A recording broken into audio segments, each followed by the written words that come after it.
Hello दोस्तों, नमस्कार। Sameer info blog में आपका स्वागत है। हमारे चैनल पर सभी तरह के वीडियो समय समय पर अपलोड किए जाते हैं जो कि रियल होते हैं। हमारे चैनल बनाने का मकसद यही है कि सही जानकारी देकर आपको अपने वीडियो के माध्यम से ज्ञान बांटना है। आज का हमारा टॉपिक है आलू की उन्नत खेती करके लाखों रुपए कैसे कमाए। वीडियो शुरू करने से पहले आपने हमारे इस चैनल को सब्सक्राइब नहीं किया है तो प्लीज सब्सक्राइब करके बेल नोटिफिकेशंस को दबा दे ताकि हमारे आने वाले सभी वीडियो सबसे पहले आपके पास पहुंच सके। साथ ही साथ लाइक और कमेंट जरूर कीजिएगा। तो चलिए वीडियो शुरू करते हैं। आम जानकारी। आलू विश्व की एक महत्वपूर्ण सब्जियों वाली फसल है। यह एक सस्ती और आर्थिक फसल है जिस कारण इसे गरीब आदमी का मित्र कहा जाता है। यह फसल दक्षिणी अमेरिका की है और इसमें कार्बोहाइड्रेट और विटामिन भरपूर मात्रा में पाए जाते हैं। आलू लगभग सभी राज्यों में उगाए जाते हैं। यह फसल सब्जी के लिए और चिप्स बनाने के लिए प्रयोग की जाती है। यह फसल स्टार्च और शराब बनाने के लिए प्रयोग की जाती है। भारत में ज्यादातर उत्तर प्रदेश, पश्चिमी बंगाल, पंजाब,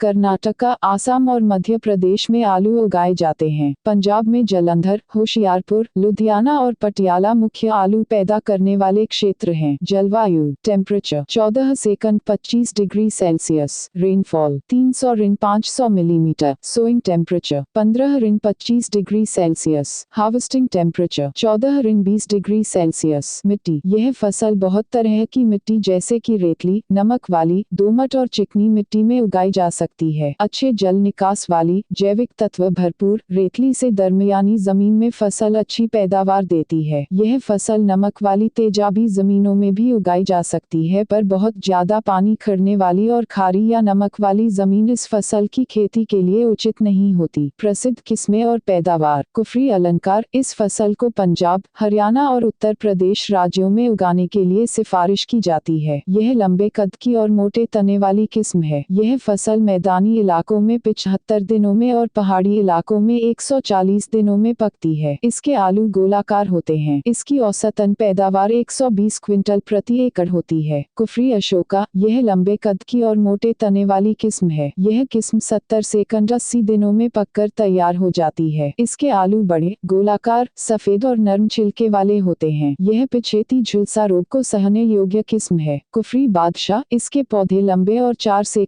5 तने प्रति पौधा होते हैं। इसके आलू गोल, बड़े से दरमियाने, गोलाकार और हल्के सफेद रंग के होते हैं। इसके आलू स्वाद होते हैं। यह किस्म 90 से 100 दिनों में पक जाती है। यह किस्म कोहरे को सहने योग्य है और पिछेती, अगेती झुलस रोग की प्रतिरोधक है। कुफरी बाहर। इस किस्म के पौधे लंबे और तने मोटे होते हैं। तनों की संख्या 4 से 5 प्रति पौधा होती है। इसके आलू बड़े, सफेद रंग के, गोलाकार से अंडाकार होते हैं। यह किस्म 90 से 100 दिनों में पक जाती है और इसकी औसतन पैदावार 100 से 120 क्विंटल प्रति एकड़ होती है। इसे ज्यादा देर तक स्टोर करके रखा जा सकता है। यह पिछेती और अगेती झुलस रोग और पत्ता मरोड़ रोग की रोधक है। कुफरी चमटकर। इस किस्म के पौधे दरमियाने कद के, फैलने वाले और ज्यादा तनों वाले होते हैं। यह किस्म मैदानी इलाकों में 110 से 120 दिनों में और पहाड़ी इलाकों में 150 दिनों में पकती है। इस किस्म के आलू गोलाकार और हल्के पीले रंग के होते हैं। मैदानी इलाकों में इसकी औसतन पैदावार 100 क्विंटल और पहाड़ी इलाकों में 30 क्विंटल प्रति एकड़ होती है। यह पिछेती झुलस रोग, गलन रोग और सूखे की रोधक किस्म है। कुफरी चिप्सनटू। इस किस्म के पौधे दरमियाने कद के और कम तनों वाले होते हैं। इसके पत्ते गहरे हरे और फूल सफेद रंग के होते हैं। आलू सफेद, दरमियाने आकार के, गोलाकार, अंडाकार और नरम होते हैं। इसकी औसतन पैदावार 140 क्विंटल प्रति एकड़ होती है। यह पिछेती झुलस रोग की रोधक किस्म है। यह किस्म चिप्स और फ्रेंच फ्राइज बनाने के लिए उचित है। कुफरी चंद्रमुखी। पौधे दरमियाने कद के होते हैं। आलू अंडाकार, सफेद और हल्के सफेद रंग के गुद्दे वाले होते हैं। यह किस्म अधिक समय के लिए स्टोर करके रखी जा सकती है। यह किस्म मैदानी इलाकों में 80 से 90 दिनों और पहाड़ी इलाकों में 120 दिनों में पकती है। मैदानी इलाकों में इसकी औसतन पैदावार 100 क्विंटल और पहाड़ी इलाकों में 30 क्विंटल प्रति एकड़ है। यह पिछेती झुलस रोग, गलन रोग और सूखे की रोधक किस्म है। कुफरी जवाहर। इसके बूटे छोटे, सीधे, मोटे और कम तनों वाले होते हैं। इसके पत्ते हल्के हरे रंग के होते हैं। आलू दरमियाने आकार के, गोलाकार से अंडाकार और नरम छिलके वाले होते हैं। यह जल्दी पकने वाली किस्म है और पकने के लिए 80 से 90 दिनों का समय लेती है। इसकी औसतन पैदावार 160 160 क्विंटल प्रति एकड़ होती है। यह नए उत्पाद बनाने के लिए उचित किस्म नहीं है। यह पिछेती झुलस रोग की रोधक किस्म है। कुफरी पुखराज, इसके बूटे लंबे और तने संख्या में कम और दरमियाने मोटे होते हैं। आलू सफेद, बड़े, गोलाकार और नरम छिलके वाले होते हैं। यह किस्म 70 से 80 दिनों में पकती है। इसकी औसतन पैदावार 160 क्विंटल प्रति एकड़ है। यह अगेती झुलस रोग की रोधक किस्म है और नए उत्पाद बनाने के लिए उचित नहीं है। कुफरी सतलुज, इस किस्म के पौधे घने और मोटे तने वाले होते हैं। पत्ते हल्के हरे रंग के होते हैं। आलू बड़े आकार के, गोलाकार और नरम छिलके वाले होते हैं। यह किस्म 90 से 100 दिनों में पकती है। इसकी औसतन पैदावार 160 क्विंटल प्रति एकड़ होती है। यह किस्म खाने के लिए अच्छी और स्वादिष्ट होती है। इन आलूओं को पकाना आसान होता है। यह नए उत्पाद बनाने के लिए उचित किस्म नहीं है। कुफरी सिंदूरी, इस किस्म के पौधे लंबे और मोटे तने वाले होते हैं। आलू गोल और हल्के लाल रंग के दिखाई देते हैं। इसका गुद्दा हल्के सफेद रंग का होता है। इसे ज्यादा देर तक स्टोर नहीं किया जा सकता। मैदानी इलाकों में यह 120 दिनों में और पहाड़ी इलाकों में 145 दिनों में पक जाती है। इसकी औसतन पैदावार 120 क्विंटल प्रति एकड़ है। यह किस्म कोहरे, पिछेती झुलस रोग, गलन रोग और सूखे की रोधक है। कुफरी सूर्या, यह किस्म गर्मियों के मौसम के प्रतिरोधक है और यह सूखे की बीमारी के प्रतिरोधक है। यह किस्म 90 से 100 दिनों में पक जाती है और इसकी औसतन पैदावार 100 से 125 क्विंटल प्रति एकड़ होती है। कुफरी पुष्कर, यह मध्यम पकने वाली किस्म है जो कि 90 से 100 दिनों में पकती है। देरी से होने वाली सूखा इस किस्म को प्रभावित नहीं करता और इस किस्म के आलू सामान्य स्थितियों में भंडारण किए जा सकते हैं। इसकी औसतन उपज 160 से 170 क्विंटल प्रति एकड़ होती है। कुफरी ज्योति, यह किस्म पिछेती अवस्था में लगने वाले सूखे के प्रतिरोधक है। इसकी औसतन उपज 80 से 120 क्विंटल प्रति एकड़ होती है। कुफरी चिप्सन 1, पिछेती अवस्था में लगने वाली सूखे की बीमारी इस किस्म को प्रभावित नहीं करती। इसकी औसतन उपज 170 से 180 क्विंटल प्रति एकड़ होती है। यह किस्म चिप्स बनाने के लिए उपयुक्त है। कुफरी चिप्सन 3, पिछेती अवस्था में लगने वाली सूखे की बीमारी इस किस्म को प्रभावित नहीं करती। इस किस्म में सुक्रोज की मात्रा कम होती है। यह किस्म चिप्स बनाने के लिए उपयुक्त है। इसकी औसतन उपज 165 से 175 क्विंटल प्रति एकड़ होती है। कुफरी फ्राइसन,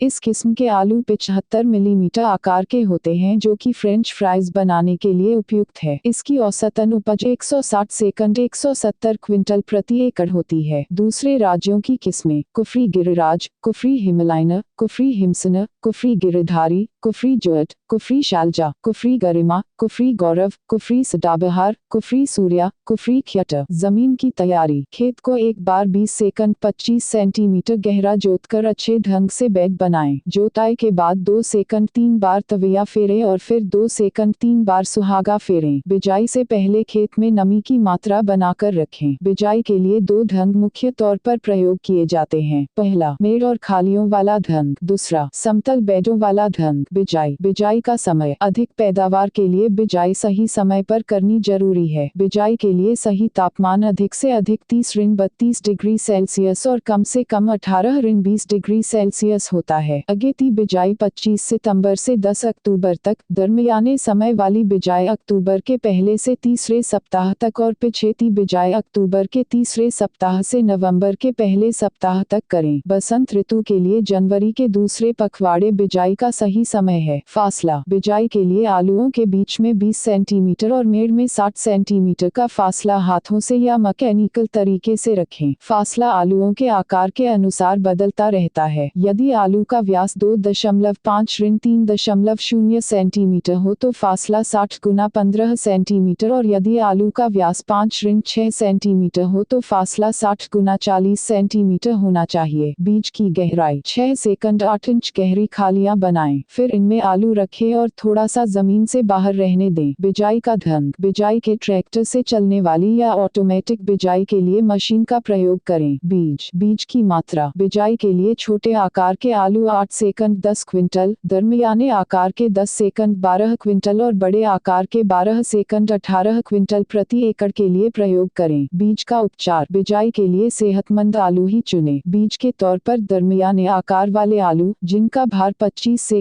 125 ग्राम हो, प्रयोग करें। बिजाई से पहले आलूओं को कोल्ड स्टोर से निकालकर 1 सेकंड 2 सप्ताह के लिए छाँव वाले स्थान पर रखें ताकि वे अंकुरित हो जाएं। आलूओं के सही अंकुरण के लिए उन्हें जिबरेलिक एसिड 1 ग्राम प्रति 10 लीटर पानी में मिलाकर 1 घंटे के लिए उपचार करें। फिर छाँव में सुखाएं और 10 दिनों के लिए हवादार कमरे में रखें। फिर काटकर आलूओं को मैनकोजेब 0.5% घोल 5 ग्राम प्रति लीटर पानी में 10 मिनट के लिए भिगो दें। इससे आलूओं को शुरुआती समय में गलने से बचाया जा सकता है। आलूओं को गलने और जड़ों में कालापन रोग से बचाने के लिए साबुत और काटे हुए आलूओं को 6% मरकरी के घोल टेफासन 0.25% 2.5 ग्राम प्रति लीटर पानी में डालें। खादें किलोग्राम प्रति एकड़ urea 165 kilo, SSP 155 kilo, MOP 40 kilo, तत्व किलोग्राम प्रति एकड़, nitrogen 75 kilo, phosphorus 25 kilo, potash 25 kilo. बिजाई से 2 सप्ताह पहले खेत की तैयारी के समय 200 क्विंटल प्रति एकड़ रूढ़ी की खाद डालें। फसल की उचित वृद्धि के लिए nitrogen 75 kilo, 165 kilo urea, phosphorus 25 kilo, 155 kilo single super phosphate और potash 25 kilo, 40 kilo muriate of potash की मात्रा प्रति एकड़ में डालें। बिजाई के समय नाइट्रोजन का 3/4 हिस्सा और फास्फोरस और पोटाश की पूरी मात्रा डालें। बाकी बचा हुआ नाइट्रोजन का 1/4 हिस्सा बिजाई से 30 सेकंड 40 दिन बाद जड़ों से मिट्टी लगाने के समय डालें। हल्की जमीनों में आधी मात्रा नाइट्रोजन और फास्फोरस और पोटाश की पूरी मात्रा बिजाई के समय डालें और बाकी की नाइट्रोजन 2 हिस्सों में जड़ों को मिट्टी लगाने के समय 2 बार करके डालें। जड़ों के साथ मिट्टी लगाना, मिट्टी में सही हवा, पानी और तापमान बनाए रखने के लिए यह काम बहुत जरूरी है ताकि फसल का विकास अच्छा हो सके। आलूओं के अच्छे विकास के लिए पौधे की जड़ों के साथ मिट्टी लगाएं। यह काम पौधों के 15 सेकंड 20 सेंटीमीटर कद होने पर करें। यदि जरूरत पड़े तो पहली बार मिट्टी लगाने के 2 सप्ताह बाद दूसरी बार फिर मिट्टी लगाएं। यह काम हाथों से कहीं या सांचे की सहायता से किया जा सकता है। पानी में घुलनशील खादें मोटे आलूओं की पैदावार के लिए 13:0:45 की 2 किलो और मैग्नीशियम EDTA 100 ग्राम प्रति एकड़ की स्प्रे करें। बीमारियों के हमले को रोकने के लिए फंगस नाशी प्रोपिनेप 3 ग्राम प्रति लीटर पानी डालें। आलूओं का आकार और गिनती बढ़ाने के लिए ह्यूमिक एसिड 12% 3 ग्राम जोड़ MAP 12:61:0 की 8 ग्राम या DAP 15 ग्राम प्रति लीटर की स्प्रे पौधे की वृद्धि के समय करें। खरपतवार नियंत्रण आलूओं के अंकुरण से पहले मेट्रीबियूजिन 70 WP 200 ग्राम या एलाकलोर 2 लीटर प्रति एकड़ डालें। यदि नदीनों का हमला कम हो तो बिजाई के 25 दिन बाद मैदानी इलाकों में और 40 सेकंड 45 दिनों के बाद पहाड़ी इलाकों में जब फसल 8 सेकंड 10 सेंटीमीटर कद की हो जाए तो नदीनों को हाथों से उखाड़ दें। आमतौर पर आलूओं की फसल में नदीन नाशक की जरूरत नहीं पड़ती क्योंकि जड़ों को मिट्टी लगाने से सारे नदीन नष्ट हो जाते हैं। नदीनों के हमले को कम करने के लिए और मिट्टी की नमी को बचाने के लिए मल्चिंग का तरीका भी प्रयोग किया जा सकता है, जिसमें मिट्टी पर धान की पराली और खेत के बची कुची सामग्री बिछाई जा सकती है। बिजाई के 20 सेकंड 25 दिन बाद मल्चिंग को हटा दें। सिंचाई खेत में नमी के अनुसार बिजाई के तुरंत बाद या 2 सेकंड 3 दिन बाद सिंचाई करें। सिंचाई हल्की करें क्योंकि खुले पानी से पौधे गलने लग जाते हैं। दरमियानी से भारी जमीन में 3 सेकंड 4 सिंचाइयां और रेतली जमीनों में 8 सेकंड 12 सिंचाइयों की जरूरत पड़ती है। दूसरी सिंचाई मिट्टी की नमी के अनुसार बिजाई से 30 सेकंड 35 दिनों के बाद करें। बाकी की सिंचाइयां जमीन की नमी और फसल की जरूरत के अनुसार करें। कटाई के 10 सेकंड 12 दिन पहले सिंचाई करना बंद कर दें। पौधे की देखभाल हानिकारक कीट और रोकथाम चेपा यह कीट पौधों का रस चूसते हैं और पौधे को कमजोर बनाते हैं। गंभीर हमले से पौधे के पत्ते मुड़ जाते हैं और पत्तों का आकार बदल जाता है। प्रभावित हिस्सों पर काले रंग की फंगस लग जाती है। चेपे के हमले को चेक करने के लिए अपने इलाके के समय अनुसार पत्तों को काट दें। यदि चेपे या तेले का हमला दिखे तो इमिडाक्लोप्रिड 50 मिलीलीटर या थायामेथॉक्सम 40 ग्राम प्रति एकड़ 150 लीटर पानी की स्प्रे करें। कुतरा सुंडी यह सुंडी पौधे को अंकुरण के समय काटकर नुकसान पहुंचाती है। यह रात के समय हमला करती है, इसलिए इसे रोकना मुश्किल है। इसके नुकसान को कम करने के लिए रूढ़ी की खाद का प्रयोग करें। यदि इसका हमला दिखे तो क्लोरपाइरीफॉस 20% EC 2.5 मिलीलीटर को प्रति लीटर पानी की स्प्रे करें। पौधों पर 4,8-10 G 4 किलो प्रति एकड़ डालें और मिट्टी से ढक दें। यदि तंबाकू सुंडी का हमला दिखे तो रोकथाम के लिए क्विनलफॉस 25 सीसी 20 मिलीलीटर प्रति 10 लीटर पानी की स्प्रे करें। पत्ते खाने वाली सुंडी, यह सुंडी पत्ते खाकर फसल का नुकसान करती है। यदि खेत में इसका हमला दिखे तो क्लोरपाइरीफॉस या प्रोफेनाफॉस 2 मिलीलीटर या लैम्बडासाइहेलोथ्रिन 1 मिलीलीटर प्रति लीटर पानी की स्प्रे करें। लाल भुंडी, यह सुंडी और कीड़ा पत्ते खाकर फसल का नुकसान करती है। इनके हमले के शुरुआती समय में इनके अंडे इकट्ठे करके खेत से दूर नष्ट कर दें। इसकी रोकथाम के लिए कार्बोरिल 1 ग्राम प्रति लीटर पानी की स्प्रे करें। सफेद सुंडी, यह कीड़ा मिट्टी में रहता है और जड़ों, तनों और आलुओं को खाता है। इससे प्रभावित पौधे सूखे हुए दिखाई देते हैं और आलुओं में सुराख हो जाते हैं। इसे रोकने के लिए बिजाई के समय कार्बोफ्यूरॉन 3G 12 किलो या थिम्प 10G 7 किलो प्रति एकड़ डालें। आलू का कीड़ा, यह कीड़ा खेत और स्टो में पड़े आलुओं पर हमला करता है। यह आलुओं में छेद करके इसका गुद्दा खाता है। बीज सेहतमंद और बीमारी मुक्त प्रयोग करें। पूरी तरह गली रोड़ी की खाद ही प्रयोग करें। यदि हमला दिखे तो कार्बोरिल 1 ग्राम प्रति लीटर पानी की स्प्रे करें। बीमारियां और रोकथाम। अगेता झुलस रोग, इससे नीचे के पत्तों पर धब्बे पड़ जाते हैं। यह बीमारी मिट्टी में स्थित फंगस के कारण आती है। कम तापमान और अधिक नमी होने के समय यह बीमारी तेजी से फैलती है। खेत में एक ही फसल बार बार ना लगाएं, बदल बदल कर फसलें उगाएं। यदि हमला दिखे तो मैनकोजेब 30 ग्राम या कॉपर ऑक्सीक्लोराइड 30 ग्राम प्रति 10 लीटर पानी में मिलाकर बिजाई के 45 दिनों के बाद 10 दिनों के फासले पर 2 सेकंड 3 बार स्प्रे करें। आलुओं पर काले धब्बे, इस बीमारी से आलुओं पर काले रंग के धब्बे दिखाई देते हैं और पौधे सूखते दिखाई देते हैं। प्रभावित आलुओं के अंकुरण के समय आंखों पर काला और भूरा रंग आ जाता है। बिजाई के लिए बीमारी मुक्त बीज प्रयोग करें। बिजाई से पहले आलुओं को मरकरी के घोल से उपचार करें। एक फसल को बार बार ना उगाएं। यदि खेत को 2 वर्षों के लिए खाली छोड़ दिया जाए तो बीमारी के खतरे को कम किया जा सकता है। पिछेता झुलस रोग, इस बीमारी का हमला पत्तों के शिखरों और नीचे के भाग पर देखा जा सकता है। प्रभावित पत्तों पर बेंगे आकार के धब्बे दिखते हैं और धब्बों के आसपास सफेद पाउडर बन जाता है। ज्यादा हमले की सूरत में प्रभावित पौधों की नजदीक की मिट्टी में सफेद पाउडर दिखाई देता है। यह बीमारी बारिश के बाद और बादलवाई वाले मौसम में अधिक फैलती है। यदि इसे न रोका जाए तो 50% तक नुकसान हो सकता है। बिजाई के लिए सेहतमंद और बीमारी मुक्त बीज प्रयोग करें। यदि हमला दिखे तो प्रोपिनेप 40 ग्राम प्रति 15 लीटर पानी की स्प्रे करें। आलुओं पर काली परत, यह बीमारी खेत और भंडारण दोनों में आती है। कम नमी वाली स्थिति में यह बीमारी तेजी से फैलती है। प्रभावित आलुओं पर हल्के भूरे से गहरे भूरे रंग के धब्बे पड़ जाते हैं। खेत में सिर्फ अच्छी तरह से गली हुई रोड़ी की खाद का ही प्रयोग करें। बीमारी रहित बीजों का प्रयोग करें। बीजों को ज्यादा गहराई में ना बोएं। एक ही फसल बार बार ना उगाएं। बिजाई से पहले बीजों को एमीसन 6 के 0.25% 2.5 ग्राम प्रति लीटर पानी घोल से 5 मिनट के लिए उपचार करें। नर्म होकर गलना, इस बीमारी से पौधे के नीचे के हिस्से का रंग काला और प्रभावित आलुओं का रंग भूरा हो जाता है और पौधा कांस्य रंग का नजर आता है। ज्यादा हमले की स्थिति में पौधा सूखकर नष्ट हो जाता है। प्रभावित आलुओं पर लाल धब्बे नजर आते हैं। बिजाई के लिए सेहतमंद और बीमारी रहित बीज का प्रयोग करें। बिजाई से पहले बीजों को बोरिक एसिड 3% 300 ग्राम प्रति 10 लीटर पानी से 30 मिनट के लिए उपचार करें और छांव में सुखाएं। भंडारण से पहले एक बार फिर बोरिक एसिड से उपचार करें। बीमारी की उचित रोकथाम के लिए मैदानी इलाकों में बीजों को कार्बेंडाजिम 1% से 15 मिनट के लिए उपचार करें। चितकबरा रोग, इससे पत्ते पीले हो जाते हैं और पौधे का विकास रुक जाता है। आलुओं का आकार और गिनती कम हो जाती है। बिजाई के लिए सेहतमंद और बीमारी रहित बीज का प्रयोग करें। खेत की लगातार जांच करें और प्रभावित पौधों और हिस्सों को तुरंत नष्ट कर दें। इसकी रोकथाम के लिए मेटासिस्टोक्सिया रोगोर 300 मिलीलीटर को प्रति 200 लीटर पानी में मिलाकर स्प्रे करें। फसल की कटाई। डंठलों की कटाई, आलुओं को विषाणु से बचाने के लिए यह क्रिया बहुत जरूरी है और इससे आलुओं का आकार और गिनती भी बढ़ जाती है। इस क्रिया में सही समय पर पौधे को जमीन के नजदीक से काट दिया जाता है। इसका समय अलग अलग स्थानों पर अलग है और चेपे की जनसंख्या पर निर्भर करता है। उत्तरी भारत में यह क्रिया दिसंबर महीने में की जाती है। पत्तों के पीले होने और जमीन पर गिरने से फसल की पुटाई की जा सकती है। फसल को डंठलों की कटाई के 15 से 20 दिन बाद जमीन की नमी सही होने से उखाड़ लें। पुटाई ट्रैक्टर और आलू उखाड़ने वाली मशीन से या कहीं से की जा सकती है। पुटाई के बाद आलुओं को सुखाने के लिए जमीन पर बिछा दें और 10 से